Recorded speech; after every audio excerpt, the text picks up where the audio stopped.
দেবী বললেন, হে দেবগণ, বৈবশত মন্বন্তরে অষ্টবিংশতি যুগে শুম্ভ ও নিশুম্ভ নামে অন্য দুই অসুর জন্মাবে। তখন আমি নন্দগোপের ঘরে তার পত্নী যশোদার গর্ভে অবতীর্ণ হয়ে বিন্ধ্যাচলে গিয়ে বাস করব, আর ওই দুই মহাসুরকে বিনাশ করব।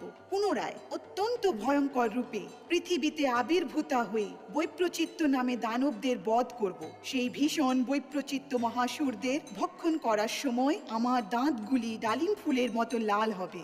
সেই জন্য স্বর্গে দেবতা আর মর্তে মানুষরা সব সময় আমাকে স্তুতি দ্বারা রক্তদন্তিকা বলবে। তারপর আবার যখন পৃথিবীতে 100 বৎসর ধরে অনাবৃষ্টি হবে এবং পৃথিবীতে জলাভাব হবে, তখন মুনিগণ আমার স্তব করলে আমি অজনী সম্ভবা হয়ে পৃথিবীতে আবির্ভূতা হব। তখন স্তবকারী মুনিদের আমি শত নেত্র দিয়ে দেখব।